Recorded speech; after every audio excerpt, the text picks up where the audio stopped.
Ciudad de México, diciembre de 1994. El viento nocturno reptaba por los callejones como un rumor y en una casa silenciosa de Coyoacán se gestaba un enigma que aún hoy resuena como un latido subterráneo. Allí, un escritorio perfectamente ordenado mostraba papeles alineados con la precisión de un relojero. Una taza de café, a medio beber, mantenía el aroma de una conversación suspendida, y un cuaderno azul permanecía abierto, ofreciendo a la penumbra una única sentencia: el espacio no está vacío, solo está mal interpretado. Esa frase era una grieta en la superficie de lo real. Jacobo Greenberg se había desvanecido sin estrépito alguno. No hubo forcejeo, ni puertas violentadas, ni gritos que alertaran a los vecinos. Solo ausencia. Una ausencia tan rotunda que parecía cortar la respiración a quienes entraron después. Sin embargo, quienes lo conocían bien sabían que él ya había anunciado su partida con la serenidad de quien comprende algo que el resto apenas intuye. Un día no estaré, le confesó a un colega, pero mi voz seguirá flotando entre las mentes que sepan afinarse a su frecuencia. Durante años, esas palabras quedaron atrapadas en la memoria de sus amigos, alumnos y parientes como brasas encendidas. Algunos guardaron cintas de casete con grabaciones improvisadas, otros conservaron servilletas garabateadas en cafés de la ciudad, otros, sueños recurrentes que les llegaban con una nitidez imposible. Eran piezas dispersas de un rompecabezas que nadie se atrevía a armar. Hasta ahora, esta reconstrucción no es un ejercicio académico ni una fabulación mística, es un mapa emocional trazado con los retazos que dejaron quienes lo amaron, lo estudiaron y, sobre todo, lo escucharon cuando el resto se tapaba los oídos. Si estas palabras han llegado a ti, no es casualidad. ¿Acaso algo en tu interior vibra en la misma longitud de onda que aquella mente indómita que se negó a aceptar los límites de la percepción? El café donde el vacío aprendió a hablar lo recuerdo con la nitidez de una fotografía quemada por la luz. Una tarde cualquiera, en un pequeño café del centro, con sillas metálicas algo cojas y paredes mostaza que olían a pintura vieja. Para nosotros, en aquel instante, aquel sitio se convirtió en el centro mismo del cosmos. Jacobo llegó sin prisa, con su inseparable cuaderno bajo el brazo. Cuando te miraba, no era un saludo, era un escaneo, un reconocimiento silencioso de que ambos habitábamos una realidad mucho más vasta que la que tosían los coches afuera. Pidió un café sin azúcar, y durante 3 minutos, que se sintieron como un eclipse, no pronunció palabra. Sus ojos, más abiertos de lo habitual, parecían haber contemplado un horizonte que el resto ignorábamos. Entonces deslizó la mano hacia el portaservilletas y sacó una blanca, inmaculada. Con un bolígrafo azul trazó un punto exacto en el centro y, desde él, comenzó a dibujar círculos concéntricos, irregulares pero vibrantes, como si un corazón latiera sobre el papel. Esto es el látice, dijo al fin, sin alzar la vista. La red que sostiene aquello que llamamos real. Su voz no buscaba convencer, solo constatar. Yo pensé en metáforas, campo cuántico, tejido del alma, 1000 nombres gastados. Pero Jacobo hablaba con literalidad asombrosa. Afirmaba que existía una estructura energética, un patrón de conciencia, que unía pensamiento, materia y tiempo en una sola urdimbre palpitante. Cada idea que cruzaba nuestra mente provocaba una ondulación en ese océano invisible. La razón por la que no percibíamos el efecto era sencilla: mirábamos en la dirección equivocada. La mente no piensa, susurró mientras subrayaba el borde exterior de un círculo. La mente teje. Cada pensamiento es una puntada en el tapiz que después llamamos realidad. En la esquina izquierda de la servilleta escribió una frase que me acompañaría desde entonces como un zumbido: el problema no es que no creas en esto, el problema es que ya lo estás usando sin darte cuenta. Aquella noche, al despedirnos, ya no era posible volver a la inercia de la vida cotidiana. La bruma de la ciudad parecía distinta, como si la luz de los faroles revelara hilos sutiles conectándolo todo. Sentí, por primera vez, que mis pensamientos eran algo más que ecos privados. Eran agentes de forma, miniaturas de intención con poder de torcer la trama del mundo. Jacobo había plantado una semilla, y el germen de esa revelación no tardaría en revolucionar sus investigaciones, sus amistades y, a la postre, su destino. Una advertencia para el que escucha: si estás oyendo esta historia, o leyendo, o sintiendo sus resonancias en esa zona íntima donde las palabras se funden con la sangre, quizá también ya lo estás usando. Tal vez por eso este relato te encontró, porque el látice respondió a un anhelo que todavía no has pronunciado, pero que existe latiendo en tus silencios. En el próximo capítulo Solo te llevaré a la penumbra de la sala donde Jacobo se enfrentó por primera vez al misterio viviente de Doña Pachita. Allí, sin que mano alguna lo rozara, sintió como su propio cuerpo era reescrito desde un nivel que la ciencia convencional ni siquiera sospecha. Fue el instante en que comprendió que el cuerpo físico es apenas la sombra densificada de una luz anterior,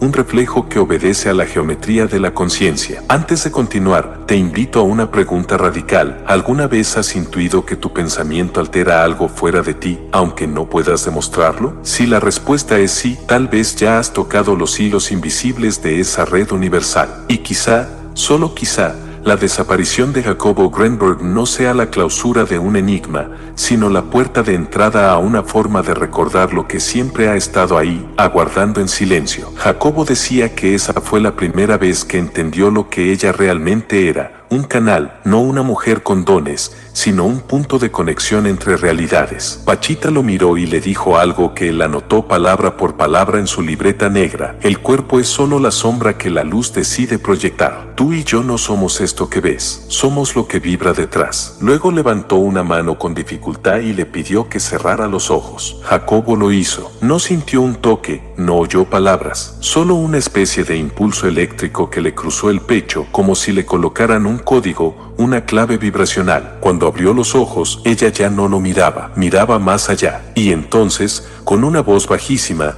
casi evaporada, dijo: cuando aprendas a ver sin los ojos, entenderás que nunca estuviste dentro de un cuerpo, solo estabas mirándolo desde muy cerca. Esa noche, al salir, Jacobo no dijo nada, caminó en silencio hasta su casa, no encendió la luz, se sentó en el suelo con los ojos abiertos, pero no estaba viendo, estaba recordando. Lo que Pachita le había transmitido no era información, era una frecuencia, y desde entonces, él comenzó a hablar del cuerpo de luz, un estado del ser que no está limitado por la biología, ni por el tiempo, ni por la historia personal. Semanas después, en una de sus conferencias menos difundidas, dijo algo que hizo que varios en la sala se levantaran con lágrimas en los ojos: no estás aquí para sanar tu cuerpo, estás aquí para recordar que no lo necesitas para existir. Ese pensamiento fue el inicio de sus investigaciones más arriesgadas, aquellas donde trataba de entender la transmutación de la materia desde la intención. De eso hablaremos en el siguiente fragmento, porque lo que Jacobo intentó hacer después fue más que ciencia,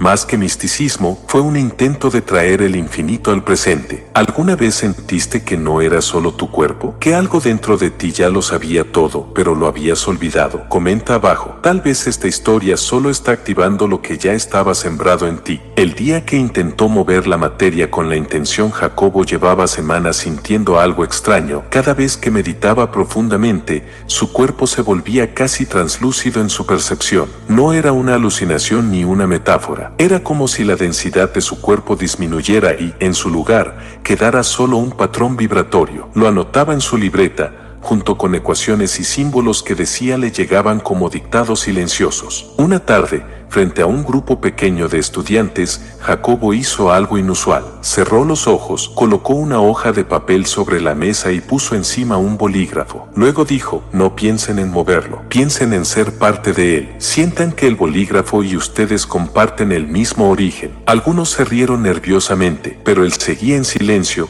con la palma hacia arriba, como si invocara no una fuerza externa, sino una alineación. Pasaron minutos, nada se movía, pero entonces, uno de los estudiantes comenzó a llorar. No porque el bolígrafo se moviera, porque no lo hizo, sino porque él sintió que algo se había movido dentro de sí. Una parte de su conciencia se desplazó, y por un instante, percibió su cuerpo como un eco, como un contenedor, no como su hogar. Jacobo abrió los ojos y, sin mirar a nadie, dijo: hoy no vine a demostrar, vine a recordarles que la intención no se trata de cambiar el mundo externo, se trata de alterar el campo que lo genera. En su laboratorio empezó a trabajar con plantas, no las manipulaba con químicos, sino con emociones. Se sentaba frente a una semilla por horas, enviándole pensamientos de expansión, gratitud, amor, y juraba que la semilla germinaba antes de tiempo. Sus colegas no sabían cómo tomarlo. Algunos lo tildaron de místico disfrazado de científico. Otros, en silencio,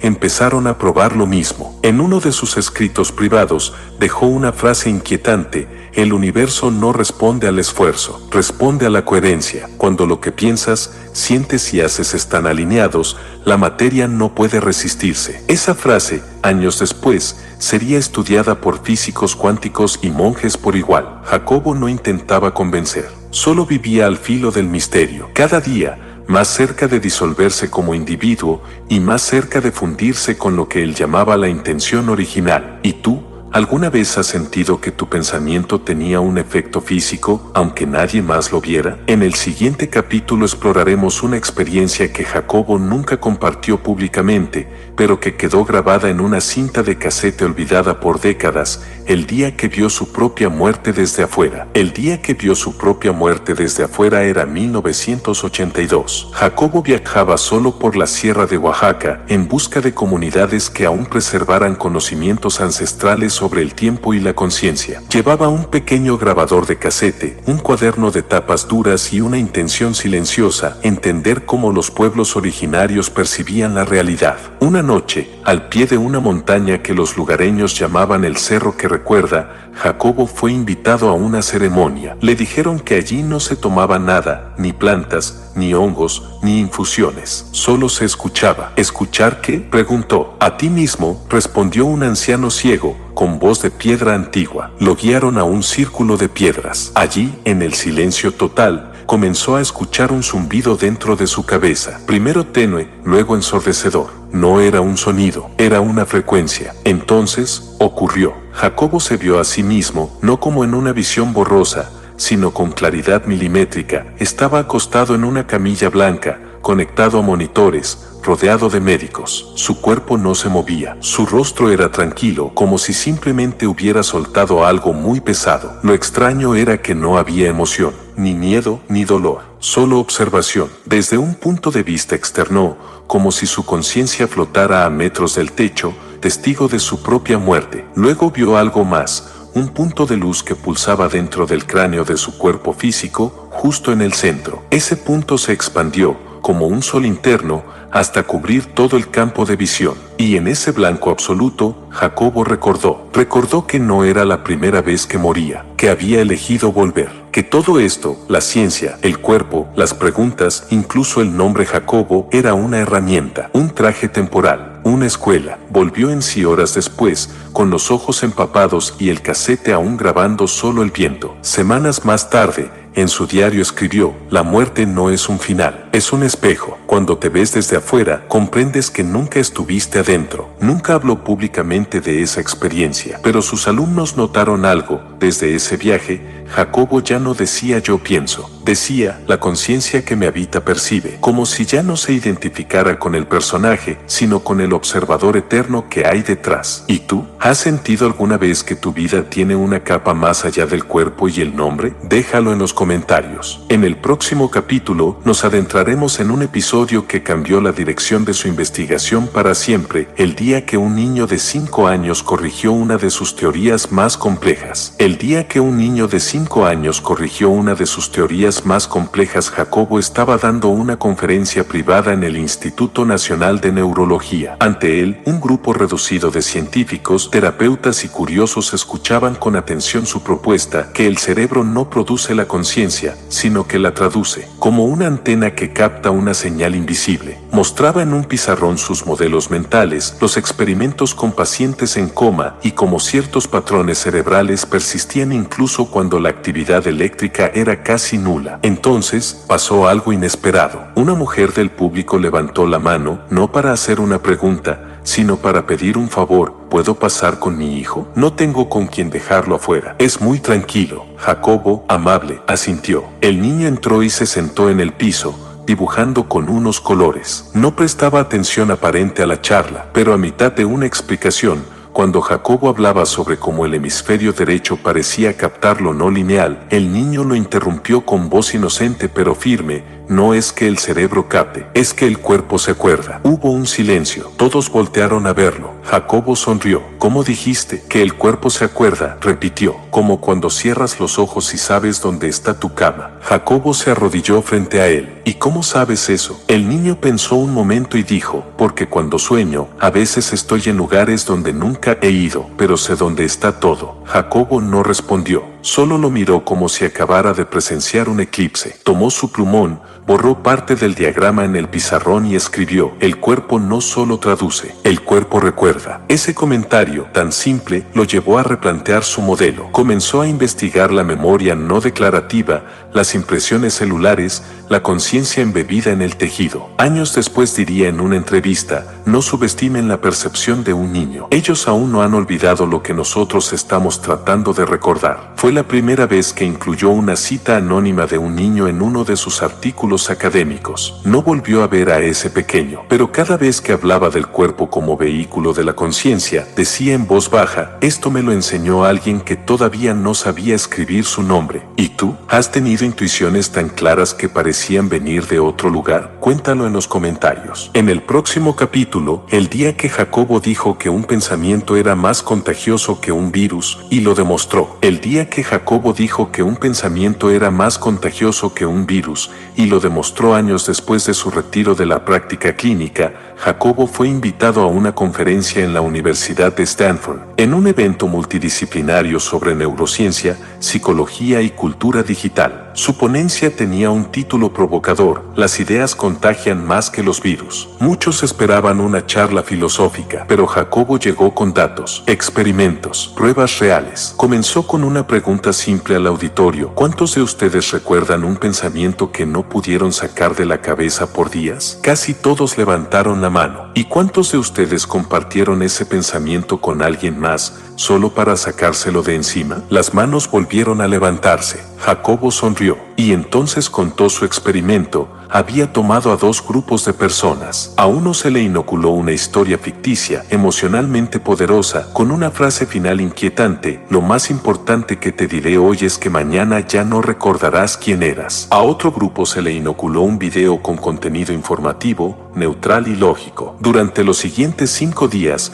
el primer grupo difundió espontáneamente la frase en redes, conversaciones y hasta en sueños reportados en diarios personales. El segundo grupo apenas recordó los datos técnicos, pero eso no fue lo más impresionante. Lo fue esto: a una semana, algunos participantes del grupo 1 empezaron a modificar pequeñas decisiones cotidianas, como cambiar de ruta al trabajo, reconectar con alguien del pasado o replantear sus hábitos, porque no podían dejar de pensar en la frase. Jacobo los llamó portadores de una idea activa, y explicó: un virus necesita un cuerpo para replicarse, pero una idea necesita un momento emocional. Si logra entrar por la emoción, toma el control del sistema de decisiones, como un software que se instala sin pedir permiso. Luego citó a Viktor Frankl: entre estímulo y respuesta hay un espacio. En ese espacio está nuestro poder de elegir. Y añadió: las ideas peligrosas no son las que se gritan, son las que susurran y se quedan, las que nadie cuestiona porque ya viven dentro. Terminó con esta frase: vacúnate de pensamientos limitantes, pero no te defiendas de las ideas que te incomodan. Esas son las que suelen tener la llave. El auditorio aplaudió de pie. Desde entonces, en círculos académicos comenzó a hablarse de la contagiosidad cognitiva, una hipótesis que Jacobo nunca patentó.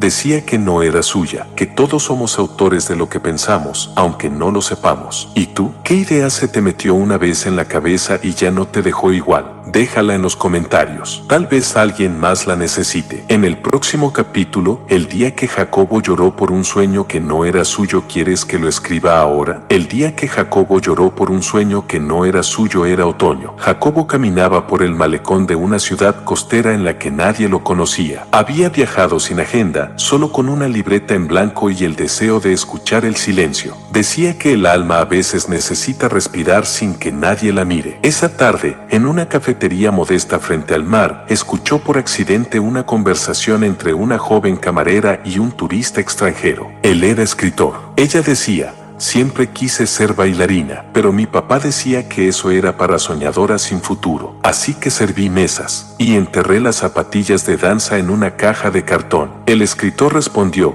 no todas las tumbas están bajo tierra. Jacobo no pudo evitarlo. Algo se le quebró adentro. Se levantó, pagó su café y salió caminando con los ojos húmedos. Horas después, en su libreta escribió: hoy lloré por un sueño que no era mío, porque reconocí el sonido del abandono, porque esa frase me recordó cuántos futuros enterramos vivos por miedo, por obediencia, por no incomodar. Esa noche, Jacobo no durmió, se quedó sentado mirando el mar. Al amanecer, volvió a la cafetería y dejó un sobre cerrado con el nombre de la camarera. Dentro había una carta y un billete de avión. La carta decía: cuando era niño, mi madre me dijo que no hay peor destino que ser el guardián de los sueños no vividos. Hoy te devuelvo uno que nunca debió morir. No lo hagas por mí, hazlo por la niña que bailaba frente al espejo antes de que la callaran. Nunca volvió a verla, pero semanas después recibió un video anónimo por correo electrónico. La misma joven en un estudio de danza, bailando con lágrimas en los ojos. Jacobo volvió a llorar, pero esta vez de alivio, porque entendió algo que escribió en su diario con tinta azul. A veces, un alma cansada necesita llorar por lo que otros no se atreven a sentir. Y entonces supo que el mundo no cambia solo con ideas brillantes, cambia cuando alguien se atreve a llorar por el sueño ajeno como si fuera propio. En el próximo capítulo, el día que Jacobo escribió una carta que nunca envió, y sin embargo fue leída por millones. La carta que nunca envió y sin embargo fue leída por millones. Jacobo la escribió una noche de tormenta. Afuera llovía con rabia, como si el cielo también tuviera cosas pendientes que soltar. No había destinatario claro, solo un queridato en la parte superior, como si la carta fuera para todas las personas que alguna vez se sintieron invisibles. Decía así: querida tú, sé que estás cansada, no físicamente, aunque eso también, sino de sonreír con la boca cuando el alma se encierra en silencio. Sé que te esfuerzas por ser fuerte cuando lo único que deseas es que alguien te diga: no tienes que cargar con todo. Y lo sé porque he estado ahí, porque también he sentido que me desarmo por dentro mientras por fuera sigo diciendo: todo bien. Pero quiero decirte algo que me costó mucho aprender: no estás rota, solo estás sintiendo. Y sentir no es debilidad, es el idioma más honesto del corazón. Hay una fuerza sagrada en seguir caminando aún con los pedazos en las manos. Eres más valiente de lo que crees. Y aunque no lo veas ahora, hay alguien, quizás aún desconocido, que un día agradecerá que no te hayas rendido hoy. Con amor, un alma que también ha tenido miedo. Jacobo la leyó en voz baja, cerró el cuaderno y pensó: no es gran cosa, nadie la leerá. La dejó olvidada entre las páginas de su diario. Semanas después, su amigo Mateo, el único con llave a su apartamento, encontró la libreta por accidente mientras regaba las plantas. Leyó la carta, lloró en silencio y sin pedir permiso,